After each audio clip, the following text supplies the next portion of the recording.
Hello everyone, welcome to GS question paper.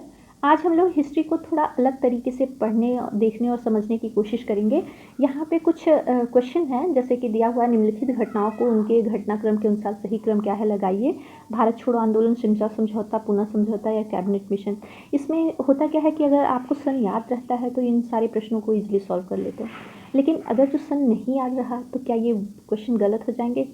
इसको सही कैसे किया जाए, इसी के बारे में आपको यहाँ नीचे फिलहाल क्वेश्चन ही करवाएंगे।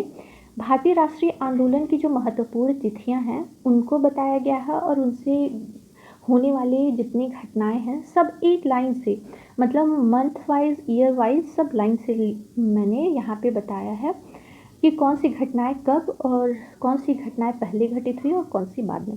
ठीक है, नोट्स तो आप लोग देख ही रहे हैं। इसके बारे में एक ये पॉइंट दिया गया है कि 16 अक्टूबर 1905 का बंगाल विभाजन हुआ, लेकिन हुआ क्यों, कैसे, कब, किसके द्वारा हुआ। या मुस्लिम लीग की स्थापना होती है 30 दिसंबर 1906, कब, क्यों और कैसे हुई। इन सारे के बारे में हम लोग डिटेल से बात करेंगे। वीडियो थोड़ा लंबा हो जाएगा तो इसके लिए हम 2 पार्ट में सारे वीडियो को बनाते हैं। चलिए क्वेश्चंस की तरफ। ये प्रश्न अगर जो वीडियो आप लोग देख रहे हैं तो इससे आपको ये क्रम से लगाने वाले प्रश्न जो आ रहे हैं ये भी आप कर लेंगे ईजिली, और साथ ही साथ जो मिलान वाला होता है किस सन में कौन सी घटना घटी ये भी आप लोग बहुत ही आसानी से देख सकते हैं। अगर जो समझ में आए तो प्लीज़ वीडियो को लाइक शेयर सब्सक्राइब करिए। चलिए आगे बढ़ते हैं। यहाँ पर दिया है पहली घटना, 7 अगस्त 1905 को कलकत्ता के टाउन हॉल में स्वदेशी आंदोलन की घोषणा और बहिष्कार प्रस्ताव पारित। अब जब ये स्वदेशी आंदोलन शुरू होता है, एक स्वदेशी आंदोलन गांधी जी भी करवाए थे, लेकिन ये स्वदेशी आंदोलन गांधी जी के भारत में आगमन से बहुत पहले का बात है। गांधी जी का आगमन 1914-15 में होता है, जबकि ये 1905 ईस्वी में होता है स्वदेशी आंदोलन। और गांधी के आने के पहले ये आंदोलन सबसे बड़ा आंदोलन और सबसे सफल आंदोलनों में से एक रहा है। अब ये होता क्या है, ये लॉर्ड कर्जन जो कि 16 अक्टूबर 1905 में जो बंगाल विभाजन होता है, ये इनका सबसे विवादास्पद कार्य रहता है लॉर्ड कर्जन का, जिन्होंने बंगाल का विभाजन किया। क्यों किया? क्योंकि बंगाल की प्रेसिडेंसी सबसे बड़ी रहती है, जिसमें पश्चिम बंगाल, पूर्वी बंगाल सहित बिहार, उड़ीसा भी शामिल रहते हैं इसी बंगाल में। और इसका सुव्यवस्थित रूप से शासन नहीं चला पाने का कारण बता करके ये लोग बंगाल का विभाजन करते हैं। अब विभाजन का वास्तविक कारण क्या रहता है? क्या सच में शासन व्यवस्था सुव्यवस्थित नहीं चल रही थी? नहीं, ये कारण नहीं रहता है। सबसे मेन कारण रहता है कि बंगाल उस समय राष्ट्रीय चेतना का केंद्र बिंदु रहता है, और साथ ही यहाँ पर जितने भी क्रांतिकारी आंदोलन, अभी मैंने पिछले वीडियो में जहाँ भारतीय राष्ट्रीय क्रांतिकारी युग की जितनी पत्र पत्रिकाएँ पढ़ाई हैं उसमें बताया है कि बंगाल में सबसे ज़्यादा जो संध्या, युगांतर और ये सारे पत्र पत्रिकाएँ प्रकाशित होती थी, ये सबसे गहरा इम्पैक्ट डालती थी भारतीयों पर। तो इन्हीं सब से जो उत्पन्न चेतना थी, राष्ट्रीय चेतना, उसको नष्ट करने के लिए बंगाल विभाजन का निर्णय लेता है। लेकिन एक और आधार रहता है धार्मिक विभाजन का आधार। अंग्रेजों का फूट डालो और राज करो की नीति के तहत ये लोग धार्मिक आधार पर बंगाल का विभाजन करते हैं, जिसमें पूर्वी बंगाल में मुस्लिम बाहुल्य हो जाते हैं और पश्चिमी बंगाल जो कि बिहार और उड़ीसा से लगा हुआ रहता है, बिहार और उड़ीसा भी इसमें सम्मिलित रहता है, यहाँ पे हिंदू आपके बहुमत में आ जाते हैं। चलिए 20 जुलाई 1905 को, यहाँ पर दिया है 17 अक्टूबर, लेकिन इसके पहले जुलाई में ही ये घोषणा हो जाती है कि बंगाल का विभाजन होगा। उसी के उपलक्ष्य में 7 अगस्त को कोलकाता के टाउन हॉल में स्वदेशी आंदोलन की घोषणा होती है और बहिष्कार प्रस्ताव पारित होता है। अब स्वदेशी आंदोलन में क्या होती है कि इस समय मतलब जो बहिष्कार करने वाले नेता थे, प्रमुख नेता जैसे तिलक हुए, लाला लाजपत राय और अरविंद घोष ने विदेशी वस्त्रों का बहिष्कार किया, स्कूलों, अदालतों, उपाधियों, सरकारी नौकरी, इन सभी का बहिष्कार करते हैं। इसके साथ साथ आत्मनिर्भर और आत्मशक्ति प्राप्त करने के लिए ये लोग भारतीय राष्ट्रीय शिक्षा परिषद की स्थापना करते हैं 15 अगस्त 1906। इसके साथ साथ बंगाल केमिकल्स फार्मास्यूटिकल्स की भी स्थापना देखने को मिलती है। फिर टैगोर इसी समय अमार सुनार बांग्ला नामक गीत भी लिखते हैं। तो शिक्षा के क्षेत्र में और बाकी सारे क्षेत्र में आत्मनिर्भर बनने का यहाँ पे कार्य होता है। इसके बाद होती है अखिल भारतीय मुस्लिम लीग की स्थापना 30 दिसंबर 1906 में। अब ये क्यों होती है, इसमें क्या होता है कि जब बंगाल का विभाजन धार्मिक आधार पर होता है तो मुस्लिम जो बहुसंख्यक रहते हैं ये मानने लगते हैं कि अंग्रेज मुस्लिमों की हितैषी है और इनके साथ रह करके ही हम लोग का हित हम लोग अपना देख सकते हैं। तो ये लोग क्या करते हैं, स्वदेशी और बहिष्कार आंदोलन से एकदम अलग हो जाते हैं। और इसके साथ साथ 30 दिसंबर 1906 में इसके ढाका के जो नवाब होते हैं सलीमुल्लाह, इनके नेतृत्व में एक बैठक आयोजित होती है और मुस्लिम लीग की स्थापना होती है। इसके प्रथम अध्यक्ष कौन रहते हैं, नाम नोट करिएगा, वकार उल मुल्क मुश्ताक हुसैन, ये इसके प्रथम अध्यक्ष रहते हैं। और संस्थापक कौन रहते हैं, ये नवाब सलीमुल्लाह रहते हैं। इसमें क्या होता है कि मुस्लिम लीग 1908 का जो अमृतसर में अधिवेशन होता है उसमें अलग से पृथक निर्वाचन मंडल की मांग करते हैं। इसी के लिए अंग्रेज इसकी पूर्ति किसमें करते हैं, 1909 की मार्ली मिंटो सुधार में, जो हमें भी आगे पढ़ेंगे। आगे फिर देखते हैं मुस्लिम लीग की स्थापना हो जाती है, ये लोग अलग से निर्वाचन क्षेत्र की या निर्वाचन मंडल की मांग करते हैं। इसके बाद होता है 1906 का कलकत्ता में कांग्रेस का अधिवेशन, इसका आयोजन किया जाता है। तो यहाँ पर हम लोग देखते हैं कि कलकत्ता के कांग्रेस अधिवेशन में अध्यक्ष पद को लेकर के उदारवादी और उग्रवादी जो दल रहते हैं कांग्रेस का, इन दोनों में होता है विरोध। अब विरोध उत्पन्न होता है किसको लेकर के कि अध्यक्ष किसे चुना जाए, मतलब जो उग्रवादी रहते हैं उनके नेता को या उनके मुखिया को, या उदारवादी रहते हैं उनके मुखिया को। लेकिन यहाँ पर दादा भाई नौरोजी को अध्यक्ष चुना जाता है। फिर दोनों लोगों का विवाद यहाँ पर समाप्त हो जाता है। लेकिन इसी विवाद का हम लोग देखते हैं 1907 ईस्वी में सूरत में कांग्रेस का विघटन हो जाता है। यहाँ पे तो ये विवाद दब जाता है, लेकिन सिर्फ साल भर के लिए अगले ही अधिवेशन में फिर यही मामला आता है और कांग्रेस का विघटन हो जाता है। लेकिन कलकत्ता में जो हुआ था इसमें पहली बार स्वराज शब्द का उल्लेख किया गया। ये मोस्ट इम्पॉर्टेंट पॉइंट बनता है कि स्वराज शब्द का उल्लेख कब किया गया था, इससे प्रश्न बनते हैं, तो आप लोग इस पॉइंट को ध्यान रखिएगा। इस आंदोलन में ही पहली बार 1906 में दादा भाई नौरोजी के द्वारा ही स्वराज शब्द का उल्लेख किया जाता है। लेकिन इसमें कांग्रेस के अधिवेशन जो होता है उसमें उग्रवादी अपनी 4 बातों को मनवाने में सफल होते हैं, जिसमें स्वदेशी बहिष्कार आंदोलन, राष्ट्रीय शिक्षा और शासन से जुड़े हुए सारे प्रस्ताव रहते हैं। फिर हम लोग देखते हैं 1907 में सूरत का जो वार्षिक अधिवेशन होता है।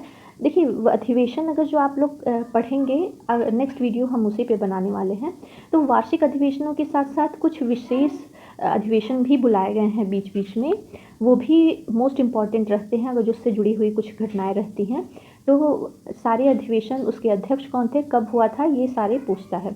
चलिए अभी हम लोग अपने पॉइंट पे आते हैं। 1907 के सूरत अधिवेशन में फिर उदारवादी और उग्रवादी जो होते हैं उनमें अध्यक्ष पद को लेकर के विवाद शुरू हो जाता है। और ये विवाद 1905 के वाराणसी कांग्रेस अधिवेशन में ही शुरू हुआ था।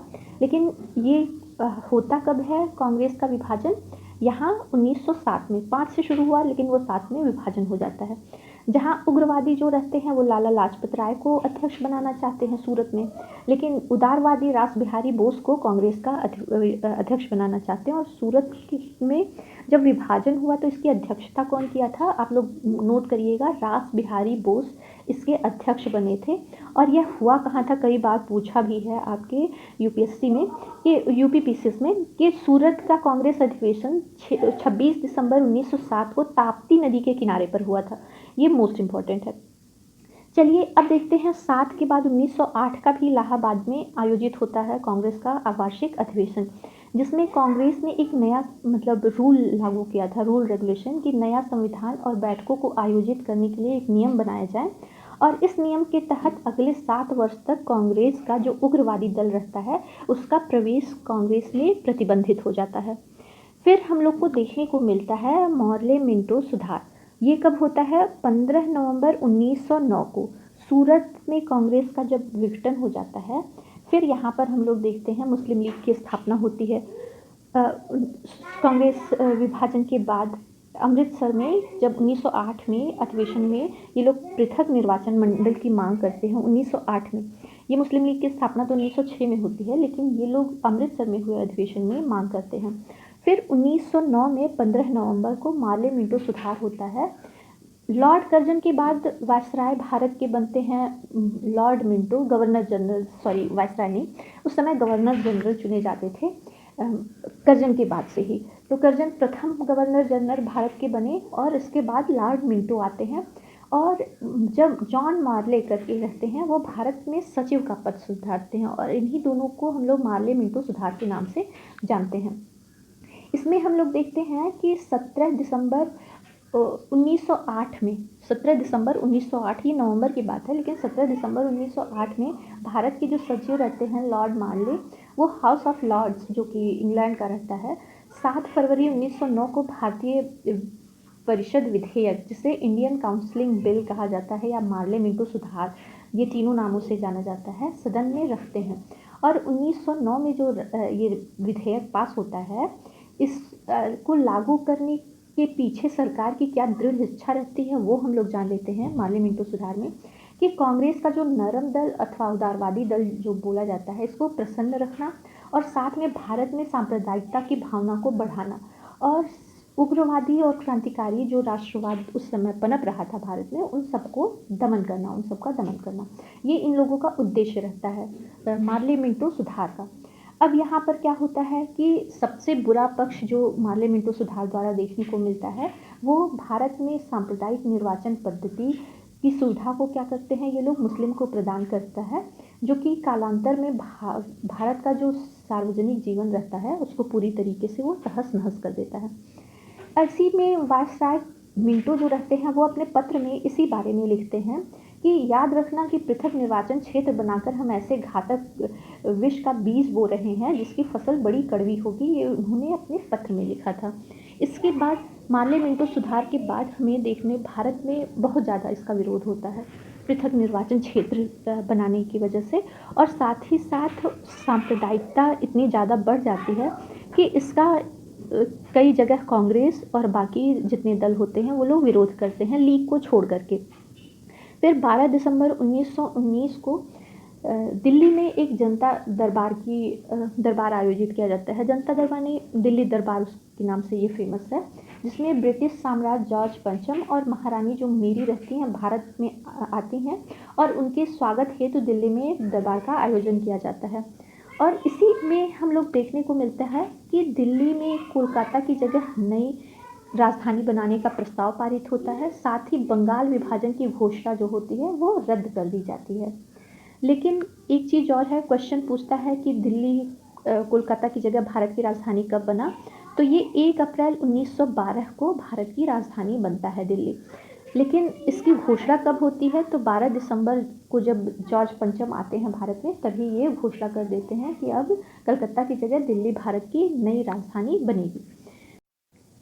आइए नेक्स्ट पॉइंट देखते हैं। नेक्स्ट है कि 23 दिसंबर 1912 को वायसराय हार्डिंग की बम फेंककर हत्या। यहाँ पर जो पॉइंट दिया गया है 23 दिसंबर की बात है, जब वायसराय हार्डिंग 1 अप्रैल 12 में दिल्ली से कलकत्ता ट्रांसफ़र हो जाती है राजधानी। तो यहाँ पर एक जुलूस निकलता है जिसमें वायसराय अपनी हाथी पर बैठ करके जाते रहते हैं। यहाँ पे उनकी हत्या नहीं होती है, हत्या का प्रयास होता है, लेकिन उनकी जगह पे उनका महावत मारा जाता है। यहाँ पे हार्डिंग को कुछ नहीं होता है। और ये हत्या का प्रयास किसने किया, कौन इसमें था क्रांतिकारी शामिल, तो ये रास बिहारी बोस थे। और रास बिहारी बोस के साथ साथ कुछ और लोग थे जो कि पकड़े जाते हैं, लेकिन रास बिहारी यहाँ से भाग करके जापान चले जाते हैं। फिर नेक्स्ट पॉइंट आता है 4 अगस्त 1914 प्रथम विश्व युद्ध की शुरुआत। विश्व युद्ध में भारत का क्या योगदान रहा है, चलिए इसे देखते हैं। 4 अगस्त 1914 में जब प्रथम विश्व युद्ध की शुरुआत होती है, तो एक तरफ हम देखते हैं कि जर्मनी, ऑस्ट्रिया, इटली और टर्की थे, तो दूसरी ओर फ्रांस, रूस और इंग्लैंड थे। प्रथम विश्व युद्ध के समय जो भारत की राजनीतिक पार्टियां रहती हैं, जैसे कि कांग्रेस, मुस्लिम लीग, मॉडरेट या नेशनलिस्ट राज्य रजवाड़े जितने थे, वो लोग क्या करते हैं, मतलब ब्रिटिश सरकार का समर्थन करते हैं यहाँ पर। लेकिन साथ ही देखा जाता है कि उदारवादी भारतीय नेता इसलिए सरकार के प्रति इतने सहायक बनते हैं क्योंकि उन्हें लगता है कि इन ब्रिटिश युद्धों का अगर जो हम लोग समर्थन करेंगे तो इसके सहयोग के बदले स्वराज या स्वशासन की मांग को पूरा कर दिया जाएगा। लेकिन होता ऐसा नहीं है। और साथ ही प्रथम विश्व युद्ध में ब्रिटिश सरकार के द्वारा ये घोषित किया गया था कि टर्की को कुछ नहीं किया जाएगा। जो टर्की है उस समय तुर्की राष्ट्र, उसको युद्ध में कोई भी क्षति नहीं पहुंचाई जाएगी, लेकिन वहाँ पे इसका टर्की का हम लोग को विभाजन देखने को मिलता है ब्रिटेन के द्वारा। मुस्लिम लीग का भी सरकार के प्रति मोह भंग हो जाता है। अब लीग क्या करता है कि वो कांग्रेसी नेताओं के और अधिक मतलब और अधिक पास आने का प्रयास करती है। और इसके जो नेता रहते हैं जैसे हकीम अजमल खां, मोहम्मद अली, इमाम हसन, ये से जो नेताएं थे वो लोग क्या करते हैं, अब मुसलमान सरकार अंग्रेज़ सरकार की चाटुकारिता को बंद करके और राष्ट्रीय जो आंदोलन चलता रहता है कांग्रेस के द्वारा उसमें हिस्सा लेने को बोला जाता है।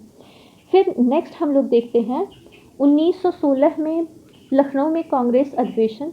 ये अधिवेशन बहुत ही महत्वपूर्ण होता है लखनऊ का। इसको लखनऊ पैक्ट के नाम से भी जानते हैं या लखनऊ समझौता के नाम से भी। अब समझौता किसके किसके बीच में हुआ था, तो ये कांग्रेस और कांग्रेस के साथ साथ जो मुस्लिम लीग थी उनके बीच में ये ऐतिहासिक समझौता हुआ था। इस अधिवेशन में पहली बार जिन्ना भाग लेते हैं और इसके बाद जब कराची का अधिवेशन होता है उसमें भी जिन्ना उपस्थित रहते हैं। यहाँ पर लीग के नेता जो रहते हैं और कांग्रेस का दोनों ने राष्ट्रीय स्वशासन को अपना लक्ष्य मतलब साध लिया था कि हम लोग स्वराज प्राप्त करके ही रहेंगे। अब इसके साथ साथ आगे होता है 1916 का ही कांग्रेस का अधिवेशन। इसमें क्या होता है कि अध्यक्ष चुने जाते हैं श्री अंबिकाचरण मजूमदार जी। और यह दो घटनाएं इसमें घटती हैं जो कि बहुत ही महत्वपूर्ण, एक तो लीग और कांग्रेस का समझौता, दूसरा उग्रवादी जिनको पिछले 9 साल से कांग्रेस निष्कासित कर दिए जाते हैं उनको भी एक बार फिर से कांग्रेस में शामिल कर दिया जाता है। अब आगे हम लोग देखते हैं 18 अप्रैल 1916 बाल गंगाधर तिलक द्वारा बेलगांव पूना में होम रूल लीग की स्थापना। अब ये होम रूल लीग की स्थापना क्यों होती है, कांग्रेस से अलग क्यों होते हैं, यहाँ पर देखते हैं कि जून जो तिलक हैं उनको बंद कर लिया जाता है जेल में, तो उसके बाद 8 साल बाद ये जेल से रिहा होते हैं और एनी बेसेंट के साथ मिल करके होम रूल लीग आंदोलन का शुरुआत करते हैं।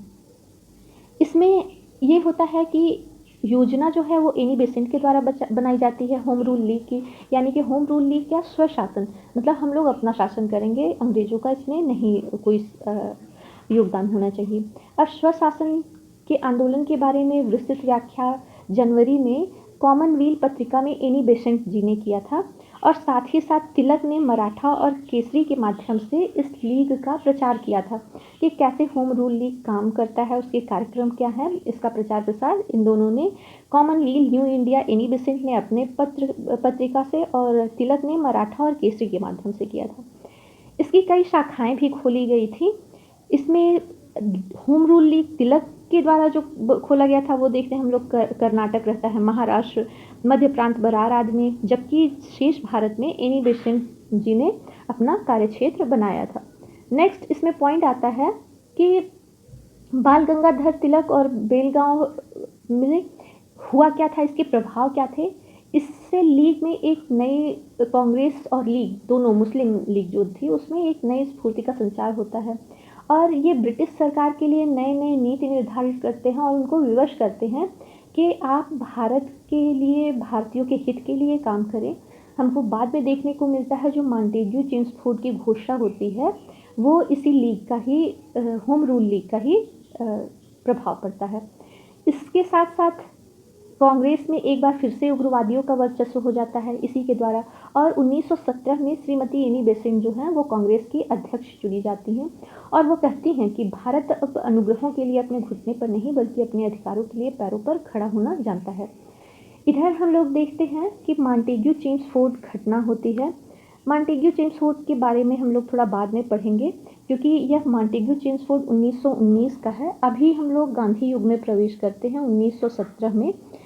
16 के बाद 17 में होता है मोहनदास जो करमचंद गांधी हैं वो 1915 में दक्षिण अफ्रीका से भारत वापस आए थे और यहाँ पर गोपाल कृष्ण गोखले के विचारों से ये सबसे ज़्यादा प्रभावित हुए थे। बाद में गांधी जी ने इन्हीं को अपना राजनीतिक गुरु भी माना, गोपाल कृष्ण गोखले को। ये प्रश्न भी आपका पूछा जाता है कि गोपाल कृष्ण मतलब गांधी जी के राजनीतिक गुरु कौन थे, तो वो गोपाल कृष्ण गोखले जी थे जिनसे ये सर्वाधिक प्रभावित थे। अब गांधी जी जब भारत आते हैं 1915 में, उस समय क्या होता है कि प्रथम विश्व युद्ध चल रहा होता है और ये सरकार की मदद करते हैं युद्ध के प्रयासों में, जिसके लिए अंग्रेज सरकार इनको कैसरे हिंद का सम्मान देते हैं। कैसरी हिंद से पहले इनको जुल्लू योद्धा का भी सम्मान मिला हुआ था अफ्रीका में। यहाँ पर उनको कैसरे हिंद का सम्मान दिया जाता है क्योंकि ये भारतीय युवाओं को सेना में भर्ती करने के लिए प्रोत्साहित करते थे, जिसके लिए लोग इनको सेना में भर्ती करने वाला सार्जेंट भी कहने लगे थे। बाद में ये 1915 में ही अहमदाबाद के पास ही एक साबरमती नदी के किनारे आश्रम, जिसको सत्याग्रह आश्रम कहा गया, उसकी स्थापना की। गांधी जी ने अपने जो पुस्तक लिखी थी हिंद स्वराज 1909 में, यहाँ पर नहीं, वो अफ्रीका उस टाइम थे 1909 में, वहाँ पर हिंद स्वराज लिखे थे, जिसमें स्वराज की ये विस्तृत व्याख्या करते हैं महात्मा गांधी जी। फिर यहाँ पर हम लोग देखते हैं 1917 में चंपारण सत्याग्रह। 1917 में क्या होता है, चंपारण में जहाँ पे नील जो खेती करते हैं उनके ऊपर अंग्रेज सबसे ज़्यादा कठोर कानून लगाते हैं, तो ये अपना संघर्ष के लिए वहाँ पर बुलाए जाते हैं और पहली बार सत्याग्रह करते हैं अंग्रेज़ों के विरोध में, और यह सत्याग्रह बहुत ही सफल होता है, अंग्रेज इनकी बात मान लेते हैं। इसी से ही, इस सफल नेतृत्व के बाद ही रविंद्रनाथ टैगोर ने इन्हें पहली बार महात्मा कहा था। तो पहली बार इनको महात्मा किसने कहा था, तो रविंद्रनाथ टैगोर जी ने कहा था, ये आपके प्रश्न का उत्तर होना चाहिए। और दूसरा कि कब कहा था, तो ये चंपारण सत्याग्रह के उपरांत कहा था। फिर 1918 में हम लोग खेड़ा सत्याग्रह देखते हैं, गांधी जी का दूसरा सत्याग्रह। यह एक पहला वास्तविक किसान सत्याग्रह कहलाता है जो कि महात्मा गांधी द्वारा भारत में चलाया गया था। इसके बाद खेड़ा सत्याग्रह के बाद इन्होंने मार्च में ही गांधी जी ने अहमदाबाद में मिल मजदूरों का आंदोलन किया, उसका सफल आंदोलन रहा। मिल, यहाँ पे थोड़ा सा मिस प्रिंट है, ये मिल मजदूर का आंदोलन है। इसमें क्या होता है कि फरवरी मार्च के बीच 1913 में प्लेग उस समय भारत में फैला हुआ था, तो उसमें प्लेग बोनस दिया जाता है अंग्रेज़ों की तरफ से, जो कि बाद में जाकर के इस बोनस को बंद कर दिया जाता है। प्रथम विश्व युद्ध के समाप्ति के टाइम क्या होता है कि बहुत ज़्यादा महंगाई बढ़ जाती है, अंग्रेज़ों के ऊपर आर्थिक बोझ आ जाता है, इसलिए वो लोग ये प्लेग जो बोनस दिया जा रहा था उसको ख़त्म कर देते हैं। अब अंग्रेज अहमदाबाद के कुछ मित्र रहते हैं, अंग्रेज मित्र, वो कहते हैं आप इन मिल मालिकों को मनाइए, श्रमिकों को मनाइए कि ये लोग आंदोलन ना करें। और आंदोलन कर किस लिए रहे थे कि मिल मालिक 20% बोनस देने का निर्णय किया था और मजदूर इस बोनस को स्वीकार नहीं कर रहे थे, वो कुछ और मांग कर रहे थे। गांधी जी जब यहाँ पे आते हैं और सारी घटनाओं को देखते हैं तो ये मजदूरों की तरफ से खड़े होते हैं, ना कि मिल मालिकों की तरफ से, और ये मजदूरों की तरफ से 35% बोनस दिए जाने का समर्थन किए करते हैं, और साथ ही ये खुद भूख हड़ताल पर बैठ जाते हैं। अब गांधी जी जब भूख हड़ताल पर बैठ जाते हैं तो सारे मिल मालिक इनकी बात को मानने के लिए तैयार हो जाते हैं और श्रमिकों को 35% बोनस देने का फैसला कर लेते हैं और आंदोलन यहीं पे समाप्त हो जाता है। भारत में गांधी जी के सत्याग्रह के आरंभिक प्रयोगों के कारण ये भारतीय जनता के बहुत करीब आ गए थे और सभी लोगों पे इनका जादू सा चल गया था। तो किसी भी आंदोलन को चलाने के लिए गांधी जी को ही सब लोग प्रेफर कर रहे थे। आगे बढ़ते हैं, यहाँ पर है, नेक्स्ट है 17 मार्च 1919 में रॉलेट एक्ट अधिनियम पारित। अब ये रॉलेट एक्ट क्या था, इसके बारे में हम लोग जान लेते हैं। जब ये सारे आंदोलन चल रहे थे उसी समय भारत में गरीबी, बीमारी और नौकरशाही का दमन चक्र पूरे देश में फैला हुआ था। इसके साथ साथ जो सिपाहियों की भर्ती में सरकार के द्वारा कठोरता ली गई थी, उससे क्या होता है, भारतीयों में असंतोष हो जाता है और उग्रवादी गतिविधि इस टाइम बहुत बढ़ जाती है 1919 तक, रॉलेट एक्ट के आने तक। फिर रॉलेट एक्ट के आने तक जब ये सारी हो जाती है तो इन गतिविधियों को, क्रांतिकारी गतिविधियों को कुचलने के लिए सरकार ने 1917 में न्यायाधीश रहते हैं सिडनी रॉलेट, इनकी अध्यक्षता में एक समिति को नियुक्त करता है, जो कि यह समिति फरवरी में ही 1919 में केंद्रीय विधान परिषद में 2 विधेयक पेश करते हैं, जिसमें से एक विधेयक का भारतीय विरोध करते हैं, लेकिन उनके विरोध के बाद भी यह पास हो जाता है। और वो विरोध क्या रहता है जिसको काला कानून कहा गया है वो था क्या कि बिना अंग्रेज़ सरकार जब चाहे जिसको जितने दिन तक चाहे और जैसे चाहे बिना मुकदमा चलाए जेल में बंद रख सकती थी। इसीलिए इस कानून को बिना वकील, बिना अपील और बिना दलील का कानून कहा गया है और भारतीय जनता इसको काला कानून कह कर के इसकी आलोचना करती थी। चलिए ये रौलक एक्ट के बारे में आप लोग जान लिए कि यह अधिनियम पारित हुआ था जिसमें बिना किसी बात के ही अंग्रेज किसी को भी भर्ती मतलब जेल में डाल सकते थे। इसमें क्या होता है कि 6 अप्रैल 1919 को गांधी जी, अब ये मार्च की बात है और अप्रैल में गांधी जी के अनुरोध में पूरे देश में हड़ताल आयोजन किया जाता है कि ये इस कानून के द्वारा किसी भी नेता को, किसी भी आंदोलनकारी को ये लोग जेल में डाल देते थे और आयोजन तो किया गया था पूरे देश में हड़ताल का, लेकिन हड़ताल के साथ साथ हिंसा की भी घटनाएं इस भारत में बढ़ जाती हैं और इस कारण से गांधी जी को जो है वो पंजाब और दिल्ली में प्रवेश को वर्जित कर दिया गया था कि गांधी जी दिल्ली और पंजाब में प्रवेश नहीं ले सकते हैं। गांधी जी जब दिल्ली में प्रवेश 9 अप्रैल को प्रवेश करने का प्रयास करते हैं तो उनको गिरफ्तार कर लिया जाता है, जिससे कि देश में और ज़्यादा आक्रोश बढ़ जाता है कि आप इस तरीके से किसी को जेल में नहीं डाल सकते हैं बिना किसी कारण बताए, बिना किसी बात के। ठीक है, अब होता है रॉलेट एक्ट अधिनियम पारित। इसके बाद होता है मॉन्टेग्यू चेम्सफोर्ड सुधार मतलब रिपोर्ट आती है जिसे उदारवादियों ने भारत का मैग्ना कार्टा कहा। ये 1919 में ही आया था मॉन्टेग्यू चेम्सफोर्ड रिपोर्ट। इस रिपोर्ट में क्या था कि पहले विश्व युद्ध की समाप्ति और उसमें भारतीयों का सहयोग और क्रांतिकारी गतिविधियों में तेजी, होम रूल लीग आंदोलन जो कि तिलक और बेसेंट के द्वारा चलाया जा रहा था, इन सब की लोकप्रियता के कारण सरकार के ऊपर भारतीय अपनी नीतियों को परिवर्तन के लिए मजबूर किए कि आप नीतियों को बदलिए और भारतीयों को भी अब शासन में थोड़ा सा जगह दीजिए या भारतीयों के लिए स्वशासन की तैयारी करिए।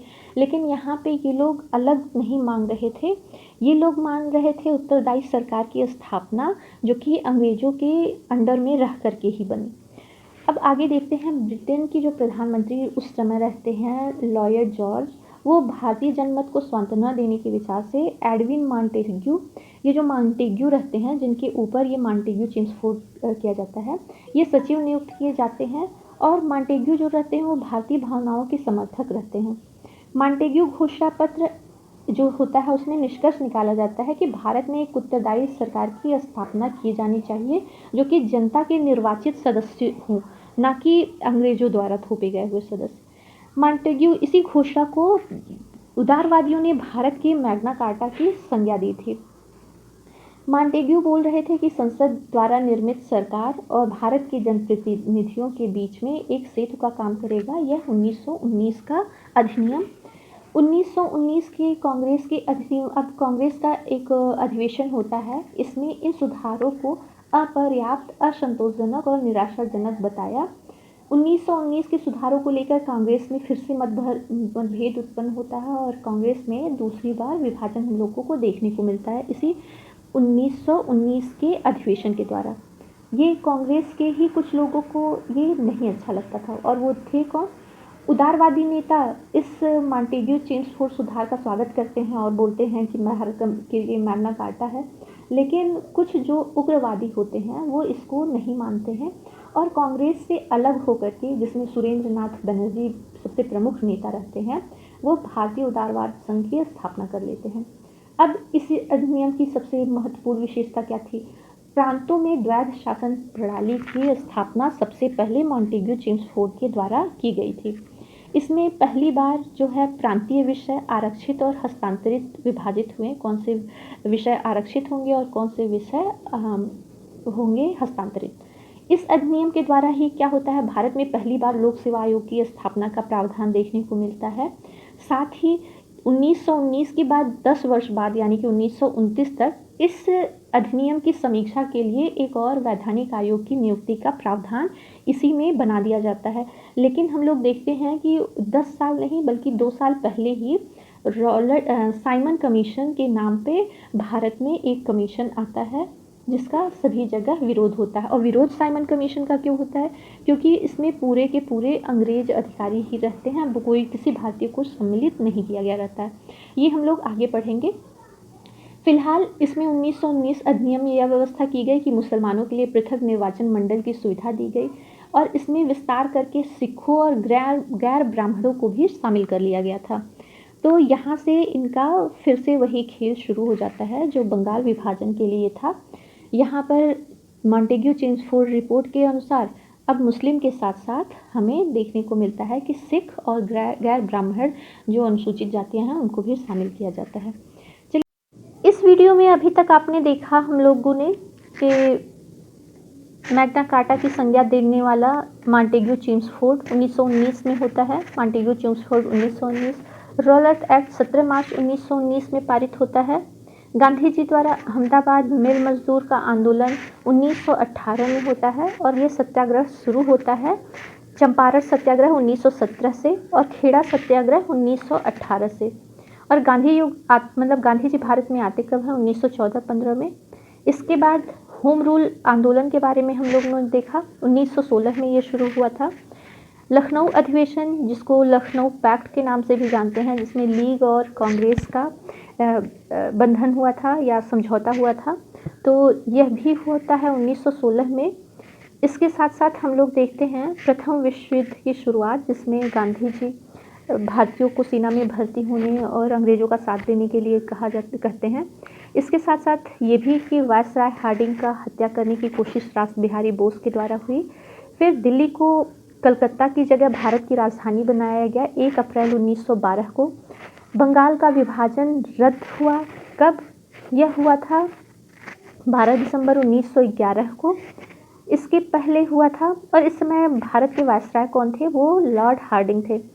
फिर मार्ले मिंटो सुधार हम लोगों ने देखा 1909 में मार्ले मिंटो सुधार और 1919 में मॉन्टेग्यू चेम्सफोर्ड सुधार। अक्सर लोग कंफ्यूज करते हैं, ध्यान दीजिएगा। मार्ले मिंटो 1919, मॉन्टेग्यू चेम्सफोर्ड 1909 में है मार्ले मिंटो और 1919 में मॉन्टेग्यू चेम्सफोर्ड सुधार। मैं यहाँ पे थोड़ा कंफ्यूज हो गई।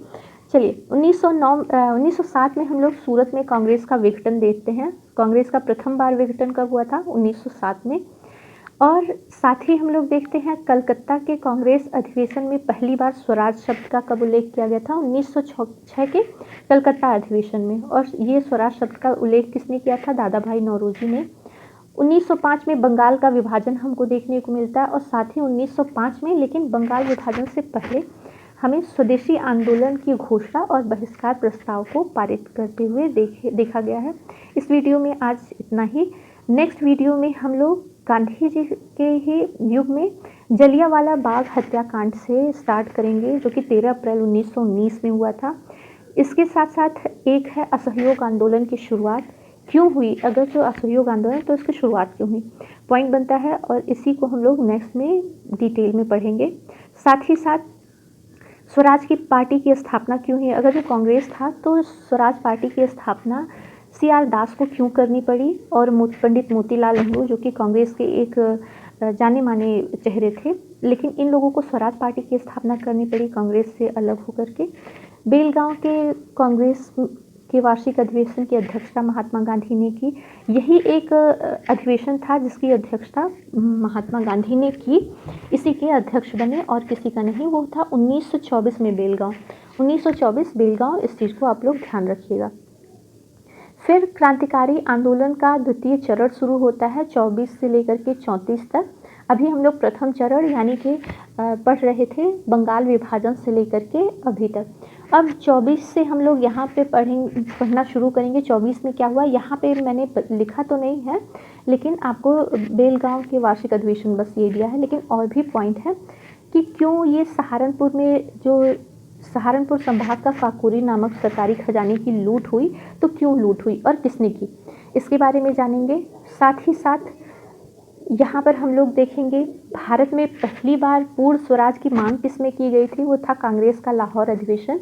ये क्वेश्चन कई बार पूछता है, रिपीटेड है, ऑल टाइम फेवरेट है, तो आप लोग इस पर ध्यान दीजिएगा। लाहौर अधिवेशन में जो कि 1929 में है, सन भी ध्यान दीजिएगा, दिसंबर 1929, इतना भी रहेगा तो भी आप लोग को चल जाएगा। भारतीयों के द्वारा पूर्ण स्वराज की मांग कांग्रेस के द्वारा की जाती है। फिर स्वतंत्रता संग्राम क्यों मनाया गया, ये भी आप लोगों को बताएंगे। इसी तरीके से करते हुए सारे चीज़ मतलब यहाँ पर भगत सिंह, गुरुदेव, राजगुरु और सुखदेव को फांसी क्यों दी गई थी, किस लिए दी गई, ये सारे पॉइंट को डिस्कस करेंगे। द्वितीय विश्व युद्ध, फिर जितने भी ये हुए हैं गोलमेज सम्मेलनों के बारे में, इनके बारे में पढ़ेंगे। क्रिप्स मिशन के बारे में, ये सारा जो आप लोग देख रहे हैं ये हम लोग नेक्स्ट वीडियो में डिस्कस करेंगे। अगर मेरा वीडियो अच्छा लगा हो तो प्लीज़ वीडियो को लाइक शेयर सब्सक्राइब किया करिए। आप लोग लाइक करते हैं तो मेरा भी थोड़ा हौसला बढ़ता है आप लोगों तक अपनी वीडियो लेकर के आएँ। Bye bye.